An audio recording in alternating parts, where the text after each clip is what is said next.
হঠাৎ আমি লক্ষ্য করলাম আমার ছাত্রের চোখ আমার বিশেষ জায়গায়। আমি তখন খুব লজ্জা পেয়ে যাই। লজ্জায় আমার নাক মুখ লাল হয়ে যায়। ছাত্রের এই লোলুপ দৃষ্টি আমাকে উন্মাদ করে দিচ্ছে। কতক্ষণ নিজেকে ধরে রাখা যায়? আগুনের পাশে মোম জ্বালালে মন কতক্ষণ শক্ত থাকতে পারে? ঠিক আমার অবস্থাও তেমন হতে লাগলো। আমি ধীরে ধীরে তার প্রতি দুর্বল হতে শুরু করলাম। তারপর সে আমাকে বলল, ম্যাডাম, একটি গান আমার খুব প্রিয়। আপনি গানটি শুনতে থাকুন, আমি আপনার জন্য চা বানিয়ে নিয়ে আসি। আমি বললাম, আচ্ছা। গান শুনতে শুনতে হঠাৎ এমন একটি ভিডিও আমার সামনে এলো যা দেখে আমার সব ভিজতে শুরু করলো। তারপর ও আমার সাথে যা করলো তা শুনলে আপনার পানি গড়িয়ে গড়িয়ে পড়বে। তাহলে শুরু থেকেই বলি। হ্যালো বন্ধুরা, আমি নাসরিন আক্তার শিলা। সবাই আমাকে শিলা বলে ডাকে। বান্ধবীরা সবাই বলতো আমি দেখতে নাকি পরিমণির মতো। আমি একটি পাবলিক ইউনিভার্সিটিতে পড়ি। আমার বয়স 22 বছর।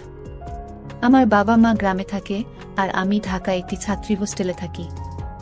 আমার মা বাবার আমার পড়াশোনার খরচ চালাতে খুব কষ্ট হয়, তাই বাধ্য হয়ে আমি একটা টিউশনি খুঁজি। আশেপাশে কোনো টিউশনি খুঁজে পাচ্ছিলাম না। তাই আমি একটি জাতীয় পত্রিকায় বিজ্ঞাপন দিয়ে পড়াতে চাই।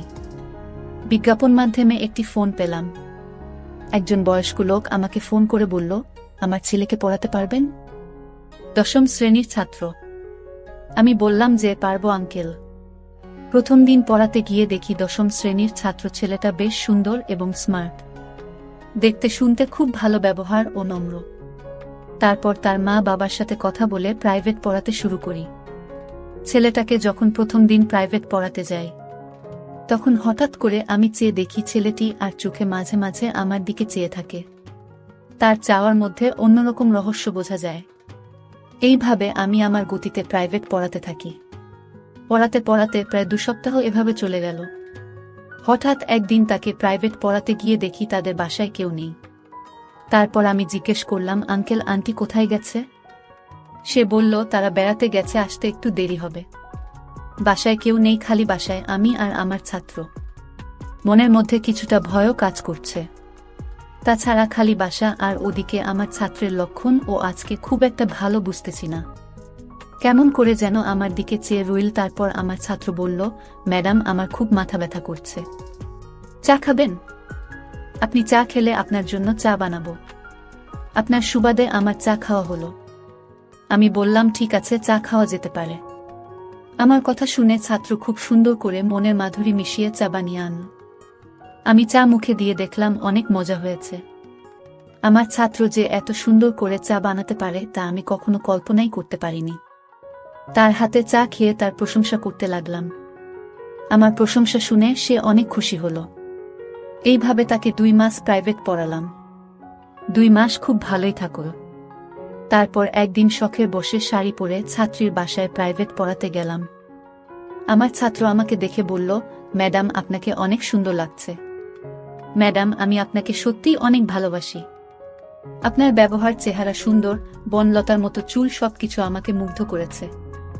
আমি আমার অন্তরের অন্তঃস্থল থেকে, হৃদয়ের গভীর থেকে আমার সবটুকু ভালোবাসা আপনাকে দিলাম। প্লিজ আপনি আমার ভালোবাসা গ্রহণ করুন।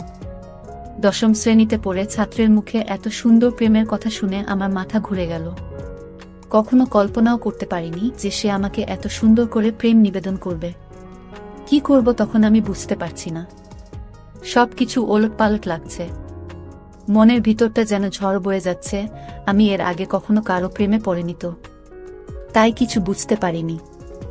তার কাছ থেকে এসব কথা শুনে কেমন জানি নিজের মধ্যে উতাল পাতাল হাওয়া বয়ে যাচ্ছে। জীবনে প্রথম কারো কাছ থেকে এমন রোম্যান্টিক কথা শুনে আমিও যেন উন্মাদ হয়ে যায়। তারপর সে বলল, ম্যাডাম, আপনি কি আমাকে ভালোবাসবেন? আপনি কি আমার ভালোবাসা গ্রহণ করবেন? আমার কাছে এমনভাবে প্রেম নিবেদন করে বসল। তখন আমি কি করব বুঝতে পারছি না। আমি বললাম, রাকিব, তুমি আমার ছাত্র। তাছাড়া তুমি আমার চাইতে বয়সে 4 বছরের ছোট। এসব কথা ভেবো না, তাহলে পাপ হবে। আমার ছাত্র বলল, ম্যাডাম, কেন? বয়সে বড় হলে কি প্রেম করা যাবে না? বয়সে বড় হলে কি তাকে ভালোবাসা যায় না? আমি তো আপনাকে মন থেকে ভালোবাসি। আমার ভালোবাসার মধ্যে কোনো খাদ নেই। ম্যাডাম, আপনি আমার চাইতে বয়সে বড় হলেও আমার কোনো সমস্যা নেই। আপনি যদি আমাকে ভালো না বাসেন তাহলে আমি পড়ব না।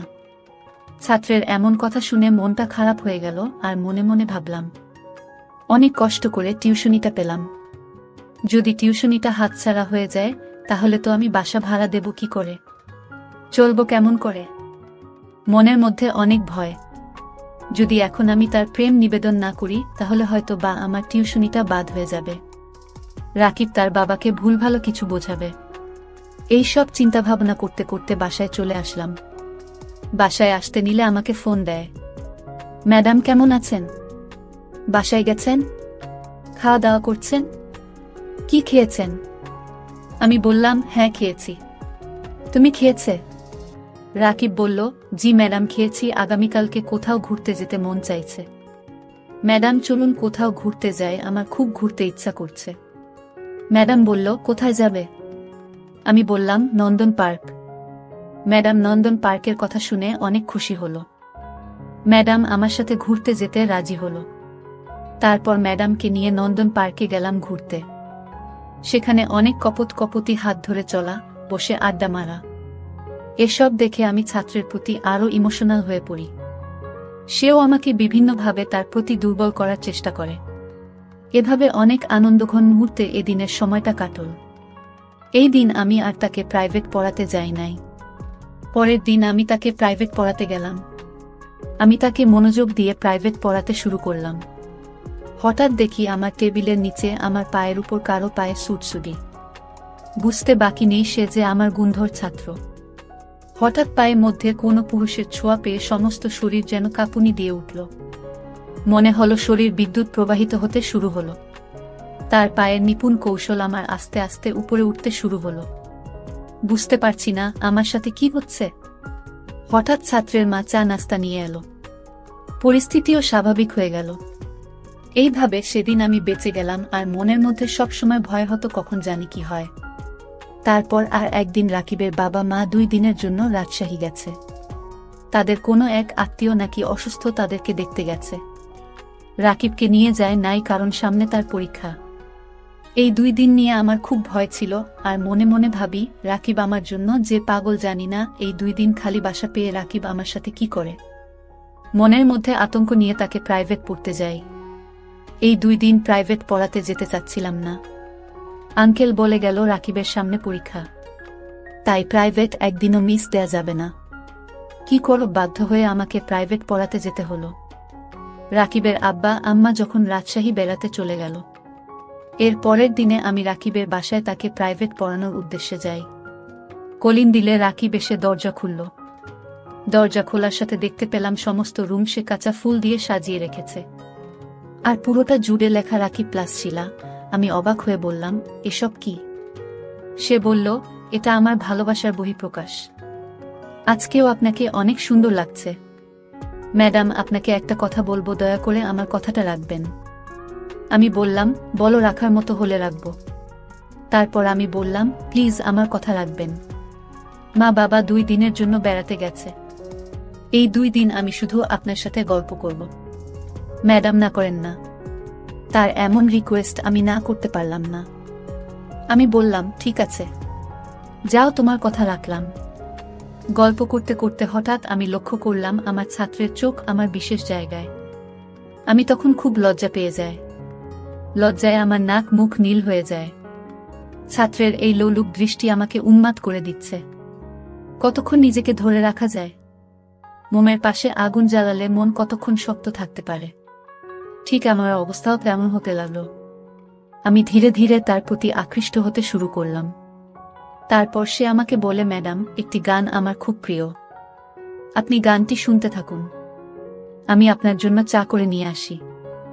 আমি বললাম, আচ্ছা। গান শুনতে শুনতে হঠাৎ এমন একটি ভিডিও আমার সামনে এল, যা দেখে আমার সব ভিজতে শুরু হলো, চরম পর্যায়ে আসতে শুরু হলো। বুঝতে পারছি না এখন কি করব। এই ভিডিওটা দেখে আমার আবেগ শতগুণ বেড়ে গেল। সে আসতে আমি ভিডিওটা বন্ধ করে ফেলি। সে চা নিয়ে এসে বলল, ম্যাডাম, এই নিন চা, আপনার জন্য আমার পক্ষ থেকে স্পেশাল চা। আমি বললাম, তাই? আচ্ছা, ঠিক আছে। চায়ে মুখ দিয়ে দেখি, বা অনেক সুন্দর চা বানিয়েছে, যার জন্য তোমাকে অনেক ধন্যবাদ। সে বলল, ম্যাডাম, শুধু কি ধন্যবাদ। আমি বললাম, আর কি দিব? আমার কাছে তো দেওয়ার মতো কিছু নেই। আমি বললাম, ম্যাডাম একটু ভেবে দেখুন, অনেক কিছুই আছে। এই বলে সে ভিতর থেকে কি যেন আনতে গেছে, আর আমি চা খাচ্ছিলাম। হঠাৎ পিছন থেকে আমার কাঁধের উপর কারো হাতের ছোঁয়া অনুভব করি। হাতের ছোঁয়া পেয়ে আমার মনে হলো যেন সমস্ত শরীরে অনুভূতির ঝড় বইতে শুরু হলো। আমি পিছনে ফিরে দেখি আর কেউ নয়, সে আমারই ছাত্র। তারপর সে আস্তে আস্তে তার হাতে এবং অন্যান্য প্রত্যঙ্গের গতি বিভিন্ন কৌশলে কাজে লাগাতে লাগল। আমি তো তার কৌশল দেখে অবাক। মাত্র ক্লাস 10-এ পড়ে একটা ছেলে কি করে এত কৌশলে একটা মেয়েকে বশ করতে পারে, একটা মেয়েকে আবেগের জোয়ারে ভাসিয়ে দিতে পারে। অবশেষে তার কৌশলের কাছে আমি হেরে গেলাম। মাত্র ক্লাস 10-এ পড়ে ছেলের কৌশলের মার আমি খুশি হয়ে যেন আমি আনন্দে ভাসতে শুরু করলাম। কিভাবে কি হয়ে গেল আমি বুঝতে পারলাম না। প্রায় 2 ঘন্টা বিনোদনের পর আমি উঠে দাঁড়ানোর চেষ্টা করলাম, কিন্তু পারলাম না। অনেক কষ্ট হচ্ছে, মনে হচ্ছে যেন আমার উপর দিয়ে কালবৈশাখী ঝড় বয়ে গেছে। খুব কষ্ট করে আস্তে আস্তে বাসায় আসলাম। তারপর 2 দিন পর্যন্ত আর বিছানা থেকে উঠতে পারছিলাম না। আর মনে মনে ভাবলাম, এত ছোট একটি ছেলে কিভাবে এত কৌশল জানল। তার কৌশলের মায়ের কাছে আমি যেন লণ্ডভণ্ড হয়ে গেছি। অনেক কষ্ট করে প্রায় 1 সপ্তাহ পর আমি সুস্থ হয়ে পরের দিন আবার টিউশনি পড়াতে যায়। সে আমাকে দেখে বলল, কি ম্যাডাম, কেমন দিলাম সেদিন? আমি লজ্জার কথা বলি না, মুখ লাল হয়ে গেছে। তারপর সে আস্তে আস্তে আবার আমার সাথে ওরকম কাজ করে। আমার বাধ্য হয়ে তাকে দিতে হতো। মনে মনে ভাবতাম, নষ্ট হয়েছে একজনের দ্বারাই হই।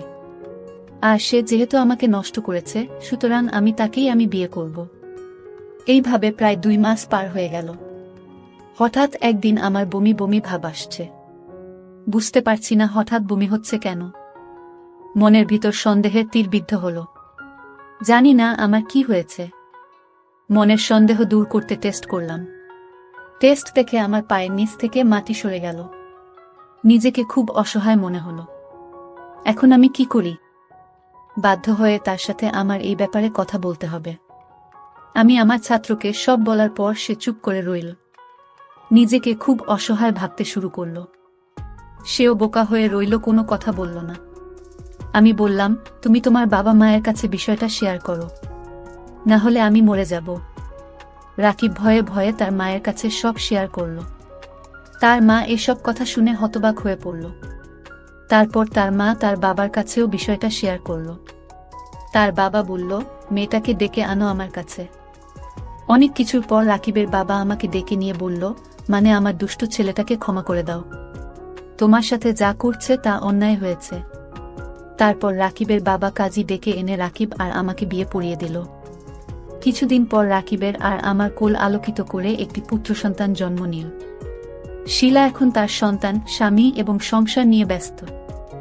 বিশ্ববিদ্যালয়ে পড়ুয়া একটা মেয়ের স্বপ্ন এভাবে একটি ছোট্ট ভুলের জন্য ধ্বংস হয়ে গেল।